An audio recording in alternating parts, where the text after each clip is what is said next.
કેટલીના જુગ ઘડીએ જિંદગીના દાવ, જીત પર બાજી હતી ને હારવાનું મન હતું. કંઈક વાતો આમ તો ભૂલી ગયો છું હું હવે, શ્વાસે શ્વાસે જે સદા સંભાળવાનું મન હતું. થાનગઢ મારું ગામ છે અને એક જમાનામાં એવી તાસીર હતી કે ગામમાં નો સર્કસવાળા આવે, નો નાટકવાળા આવે, નો કોઈ જાદુના ખેલ કરવાવાળા આવે. સર્કસવાળા ટેબલ વેચતા જાય, નાટકવાળા વળી હાર્મોનિયમ દેતા જાય. કંઈ ગામ બહાર નીકળ્યા. અમારા ગામમાં અનાથ આશ્રમનો ફાળો ઉઘરાવવાળા આવ્યા. તે એક જણે 2 બાળકો નોંધાય એટલે ઓલા બીજી ગાડીમાં વયા કે ગામ ફાળો કર્યા જેવું નથી. એટલે અમારે છે ને સર્કસ જોવા કાં રાજકોટ જવું પડે ને કાં પછી સુરેન્દ્રનગર. એટલે એકવાર સર્કસ જોવા માટે અમે સુરેન્દ્રનગર ગયા. એટલે હું ને મઠોડ ને વિઠ્ઠલ ને જાદવ જે મિત્રો બધા. પણ એમાં મઠોડને મેં પૂછ્યું, એટલો બધો ઉત્સુક અને આમ એવો ઉતાવળો ક્યારે પહોંચીને ક્યારે ટિકિટ લઈને ક્યારે તંબુ ગઈ. પછી મેં મઠોડને પૂછ્યું, તે કોઈ દી એલા સર્કસ જોયું નથી? તો કે ટાઢું સર્કસ જોયું. મને નવી લાગી ગયું, ટાઢું સર્કસ એટલે શું? તો કે હું ગામમાં સર્કસ આવે ને ત્યારે હું કહું કે બાપા સર્કસ જોવું છે. મારા બાપા દીના લઈ જાય અને હાથીના સિંહના એના સિંહના પાંજરા દેખાડે, હાથી દેખાડે, ક્યાંક વળી ઘોડા દેખાડે, ક્યાંક રીંછ પાંજરામાં પૂરી હોય તેવું બધું બહારથી દેખાડે. તંબુ આખોને વયા. એટલે મથુરને એ ખબર નહીં કે સર્કસ અંદર જઈને જોવાનું. તો અમારી હારે આવ્યો બીજી સર્કસ ઓફ મલબાર, BOSI. તો એવું સર્કસ હતું. એટલે અમે તો ટિકિટ લઈને દાખલ થયા અને ગેલેરીમાં બેઠા.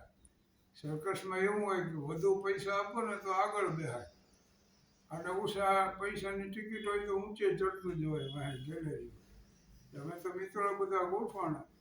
પણ મથુરની આમ ઉત્સુકતાનો એનો પાર નહીં કોયો. આમ આંખો ન બંધ કરે એમ કે કાંઈક જોયા વગરનું રહી જાય છે. અને એમાં બેન્ડ વાજા વાગ્યા, સર્કસનું એ ટિપિકલ મ્યુઝિક શરૂ થયું. એમાં એ યુવતીઓએ એક આમ આવીને રાઉન્ડ માર્યો, એનો અવનવા પોશાકો તો જોઈને આભો થઈ ગયો મથુર. એમાં વળી યુવક યુવતીઓ હામાં ચૂલામાંથી ચડ્યા અને મળ્યા 2 દેહને ઘૂંઘોળવા. અને અડધેથી પાછા વળી બીજાના હાથમાં ચીલી જાય, ઓની પર પહોંચી જાય. પણ મથુર એ સર્કસવાળાની હારે નારે ઉકળ્યો. જોડો આમથી આમ જાય તો એ આમ નામ કર્યા. પછી પહેલવાન આવ્યો ને મસલ્સ માથે ગોળા માંડ્યો ફેરવા. એ મથુર એની જગ્યાએ માંડ્યો આમ થવા. અને એક આખા સર્કસમાં 1 મિનિટ સ્થિર ન રહ્યો. અને છેલ્લે મોતના ગોળામાં મોટરસાઇકલ આવ્યું ને એમાં પછી જે ચક્રાવે ચડ્યો એ અમારે એને ટેકો દઈને બહાર કાઢવો. મેં કીધું, મથુર, સર્કસવાળા તો બદલાતા રહે અને તું એકનો એક છો અને 1 મિનિટ તો સ્થિર નથી. એટલે અમે તો નિરાશે જોયું સર્કસ. પણ એમાં એવું થયું કે ઓચિતાની હાકલ પડી કે ભાગો ભાગો, વાઘ પાંજરામાં છૂટી. અને માણસ જે ભાગ્યું છે. ગેલેરીવાળા તો એટલે ઊંચેથી ભગો ભગ ધૂમધામ મારીને નાટા થઈ ગયા. અમુકને કાંઈ ન સૂજ્યું તો ઝૂલે ટીંગાઈ ગયા કે આ સુધી તો વાઘ ન આવે. શંકરલાલ હેડ કલા, વાંદરો ઝાડમાંથી ચડે ને એમ કુવા ઠમમાંથી ચડી, સર્કસના થાંભલે ચડી ગયો ને આટલો તો તંબુ બહાર નીકળી ગયો. બોલો, હવે એમ માણસ જેમ આવે એમ કરતા ગયા, પોતપોતાના માર્ગે ભાગતા ગયા. પણ ઉત્તમચંદ શેઠ પરિવાર હારે આખું કુટુંબ બેઠેલું, એના સભ્યો ભાગ્યા. પણ શેઠનું જાડું શરીર, એ તો ક્યાંય જઈએ કેમ નહોતું. એટલે એક જ સેકન્ડમાં નિર્ણય લઈને વાઘના ખાલી પાંજરામાં કરી પાંજરો કરી દીધું બંધ. ભાગતા ભાગતા માણસે જોયા શેઠને કે અરે શેઠ વાઘના પાંજરામાં કરવા બહાર નીકળો આબરૂના કાંકરા થાય. એટલે શેઠ કે એ કાંકરા થાય સારું, ઓલા પાળિયા થાય એ નહીં સારું. અને પછી તો સર્કસવાળાની મૂંઝવણનો પાર ન રહ્યો કે મને વાઘને પકડીને પાછું પૂરું કેમ આવે. પણ બીજો એક પ્રસંગ વર્ણવી દઉં. અમારે જાદવજી બેકાર, બીડીનો બંધાણી, પાછો બેકાર ને કાંઈ કમાય નહીં. અને છેલ્લે પછી ઘરના મેણા ટોણામાં એવા મંડે મારવા તે નોકરી ગોતવા નીકળ્યો. એમાં સર્કસ આવેલું અમારા ગામમાં. યાદવજી સર્કસવાળા કાંઈ ગયો, ભાઈ સાહેબ મને કોઈક નોકરી હોય તો તેથી તો 5 રૂપિયા માંડ મળતા. સર્કસવાળા કે દઈ દે નોકરી, એમાં શું કરી જાઓ કામે. ઓલા કે શું પગાર આપશો? રોજના 25 રૂપિયા. સર્કસ જેટલા દી હાલે એટલા દી તમારે શો કરવાનો નથી, જ્યારે શો થાય ત્યારે 25. એટલે યાદવજી તો ખુશ થઈ ગયો, એટલો બધો ખુશ. તરત જ એને તો વળી કરારમાં છે સહી સિક્કા કર્યા. એને ખબર નહીં કઈ જાતનું કામ કરવાનું છે આમાં.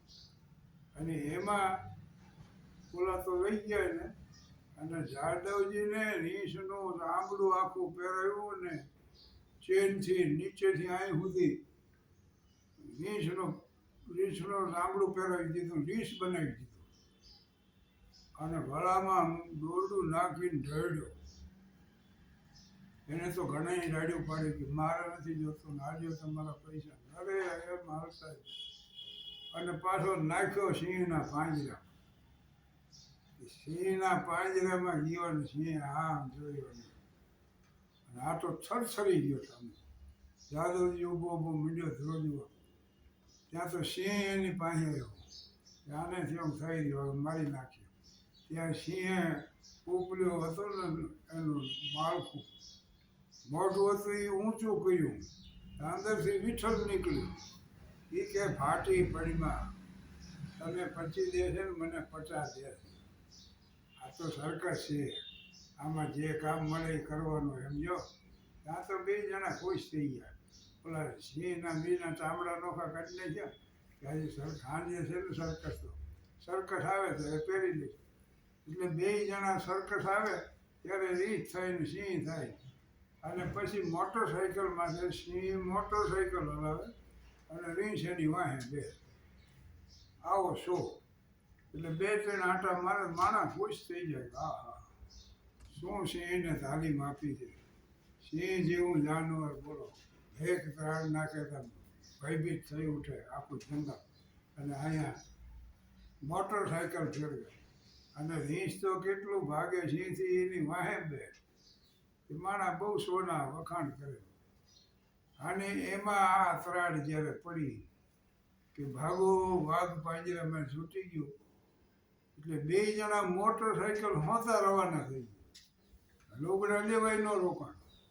અને ભાગ્યા પણ એક ગામમાં આવ્યા. માણાને એમ થયું કે મારાનું મોટરસાઇકલમાં થશે આવું હોય નહીં કોઈ દી. રસ્તો જોયું તો વાહે રીત દંડા લઈને આવ્યા બધા. તો આ 2 જણાએ ખોબળા ઊંચા કરીને કીધું કે મારશો નહીં પૈસા, અમે તો સર્કસની નોકરીમાં જ આવ્યા. લોગડા ત્યાંથી લઈ આવી દો તો ઘર ભેગા થઈ. અમે વળી કોકે લોગડા જૂના આપ્યા. 2 એમને એમ બધું મૂકીને ગામ ભેગા થઈ ગયા. પણ આવા સર્કસને લગતા એક પ્રસંગ મને યાદ આવી ગયો.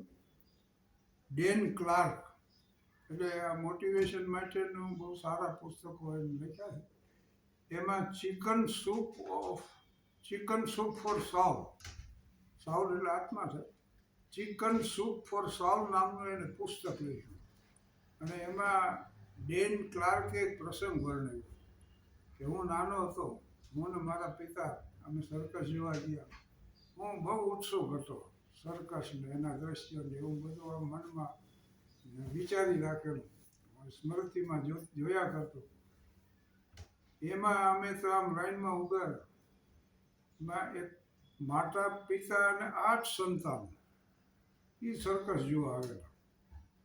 બાળકો એવા એવા રળિયામણા ને સુંદર ને પાછા રોષ્ટપોષ્ટના સાદા કપડાં પહેર્યા પણ સુઘડ કપડાં હતા. એના કપડાં જોઈને એમ લાગે સામાન્ય પરિવાર હશે, પણ સ્વચ્છ અને સુઘડ કપડામાં પાછા આમ બબેની લાઈનમાં બાળકો અને એના માતા પિતા.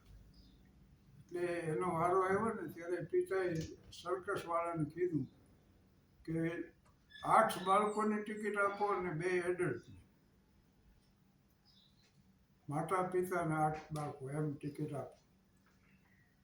અને શું ટિકિટનો ભાવ છે? ઓલે ભાવ કીધો ને, માતાના હાથમાં એના પિતાનો હાથ હતો એ છૂટી ગયો. અને બાળકો એવા વાહે નાના નાના બાળકો ઉત્સુક હતા. સિંહની વાતો કરે ને રીંછની વાતો કરે ને ઘોડા કેમ દોડશે ને ઝૂલાના ખેલ. અને એના પિતાને મૂંઝવણનો પાર મળ્યો. હું તો સમજ્યો પણ આ 8 બાળકોને કેમ સમજાવો કે આપણી પાસે સર્કસ જોવાના પૈસા નથી. એ મારા પિતાને આ ખ્યાલ આવી ગયો કે આ લોકો પાસે પૈસા પૂરતા નથી. એટલે મારા પિતાએ ખિસ્સામાં હાથ નાખ્યો ને $20ની નોટ પડી જવા દીધી. અને પછી સજ્જનને કીધું કે આપને ખ્યાલ નથી આપની નોટ પડી ગઈ. તો બોલે આમ જોયું $20ની નોટ હતી જેમાં ટિકિટ બધાને આવી જતી. એટલે એ સમજી ગયો. પણ સામા માણસના સોમાનને જરાય ઠેસ ન પૂછશે અને એની જળવાઈ રહે, એનું સોમાન જળવાઈ રહે એ રીતે મદદ કરવી. એટલે એ એટલો આભારવશ થઈ ગયો કે એ બોલી ન હોય કે સજ્જન, પણ એની આંખમાં આંસુ હતા. એને તરત જ $20ની નોટ હતી ઉપાડી દીધી. 8 ને 2 10 ટિકિટ લીધી. હું ને મારા પિતા સર્કસ જોયા વગર પાછા મારા તો એવું જ રહેતું નથી. પણ તે દિવસે જોય ઓફ ગિવિંગ, કોઈને સહાયભૂત થવાનો આનંદ એ પૂરેપૂરો સર્કસનું નહોતું લીધું. પણ આવા આનંદની અનુભૂતિ મારા પિતાએ મદદ કરી એનાથી થઈ. એટલે પ્રકૃતિ છે, પ્રકૃતિથી ઉપર ઉઠવું એનું નામ સંસ્કૃતિ. અને પ્રકૃતિથી નીચે ઉતરવું એનું નામ વિકૃતિ છે. મારા જૂના અમારા ડાયરા હોય ને એમાં કલાકારો મોટે ભાગે આવું ઉદાહરણ આપે કે તમારી પાસે એક રોટલો હોય અને ભાણું પાડવા બેઠા હોય અને ઘરના બારણે આવીને ભિખારી ઊભો રહે કે કાંઈક મને ખાવા આપો. અને તમે એ અડધામાંથી અડધો ભિક્ષુકને આપો અને અડધો તમારી પાસે રાખો, તો આનું નામ સંસ્કૃતિ. અને તમારો રોટલો આખે આખો અકબંધ રાખીને કોકનો ઝૂંટોઈ આવો એનું નામ વિકૃતિ. મોટા ભાગે સમાજમાં આમ જ થાય છે. પણ એથી બીજી રીતે કે 12, 12:30, 1 વાગે માણસને ભૂખ લાગે એ એની પ્રકૃતિ છે, એનો સ્વભાવ. પણ ભૂખ લાગે છતાં ભોજન ન કરે. જન્માષ્ટમી છે એટલે મારે ઉપવાસ છે, રામનવમી છે એનો ઉપવાસ છે, 27મું રોજુ છે એટલે હું ભોજન ન કરું. ભૂખ લાગી હોવા છતાં આ રીતે જે લોકો ભોજન નથી કરતા એનું નામ સંસ્કૃતિ છે. અને ભૂખ ન લાગી હોય છતાં ભોજન કરે, ખાઈ પીને બેઠા હોય ને વળી પાછા ગરમા ગરમ ભજીયા ઉતરતા જો એટલે વળી ભજીયા બનાવે લાવવાથી થોડા ખાઈ લે, વળી એ ખાઈ લે, પાછો થોડીક વાર થાય ત્યારે ચા ને બિસ્કિટ વળી ખાઈ લે. મેં આશ્ચર્યચકિત ઉદાહરણો આપ્યા. આખો દી ખા જ કરે અને પછી એવો કહંટાય ન બેહી શકે, ન હોઈ શકે, ન ઊભો રહી શકે. ખોરાવો તો મને બેહારો મારે ટક્યો. એટલે એમાં માણસ સલાહ આપે, ભલા મને આમ દુઃખી થાવ 6 પાકા કેળા ખાઈ લ્યો, કબજિયાત તો ન થાય. એમ લાવો તારે વળી 6 કેળા ખાય. ત્યાં કોક એ બધું રવા દો. એક ગરમ ગ્લાસમાં દૂધ ગરમ કરી 1 ગ્લાસ ભરી એમાં 2 ચમચી ઘી નાખો. અરે વાયુ ન થાય અને કબજિયાત ન થાય, તમે હાજર થઈ જાઓ. જે આવે એ સલાહ દે દે. અને હાન પડતા પડતા તો પછી એવી હાલત થાય તોય માણસ સલાહ આપવાનું ન. તમે એમ કરો, શીર્ષાસન કરો. હવે ઊભા નથી રહી શકતા, એ શીર્ષાસન કરે. સજ્જન બુદ્ધિમાન માણસ હોય ને એની પાસે ઝેરની ઔષધ બની જાય.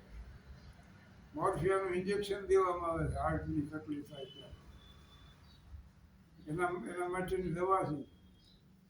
તો અફીણ એના માટે ઔષધ બને જો. અને અમૃત છે, દૂધ તો અમૃત છે. પણ મૂર્ખ પાસે એ ઝેર બની જાય. 10 શેર પીને આફરો ચડાવી પડ્યો હોય. તો ભૂખ ન લાગી હોય છતાં ભોજન કરવું, આનું નામ વિકૃતિ. થોડીક જ ભૂખ રાખીને ઉઠી જવું, એમાં આરોગ્યના મોટા ભાગના નિયમ આવી જાય છે.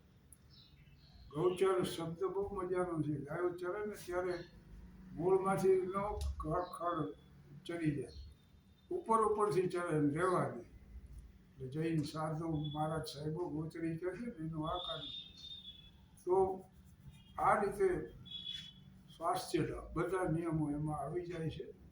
અને જીવનની સાર્થકતા એમાં છે. મેં આ ઉદાહરણ આપ્યું કે એક વચ્ચે પ્રસંગ કહ્યું. એપીજે કલામ સાહેબે લખ્યું. આપણી વાત તો સંસ્કૃતિ, વિકૃતિ, પ્રકૃતિની હાલતી, પણ આ થોડોક જુદો. અમેરિકાનું સિએટલ ગામ ને એમાં 14 વિકલાંગો માટે એક સ્પર્ધાનું આયોજન કર્યું આયોજકોએ. કે બધા વિકલાંગો 14 આમ રહ્યા ઊભા અને on your mark get set go દોડ્યા. એક નાનો બાળક હતો, વિકલાંગ હતા જ બધા, પણ એક નાનો બાળક હતો ને થોડોક દોડ્યો હતો, પડી. તો એનાથી આગળ જે વિકલાંગ હતા ને એને ગમે છે ઊભો રહી અને એ પાછો ફર્યો, પડી ગયો તો એને ઊભો કર્યો. અને પછી 2 આમ હાલવા માંડ્યા. એ બીજાએ જોયું, બધાએ ઊભા રહી ગયા, બધાએ પાછા આવ્યા. અને 14 આમ હાલતા હાલતા ઠેઠ પહોંચ્યા. પ્રેક્ષકોના આયોજકો એટલા બધા ખુશ થઈ ગયા કે 14 ઇનામ આપ્યું. 14 પ્રથમ ગણીને ઇનામ આપ્યું. આનું નામ છે સંસ્કૃતિ. આભાર.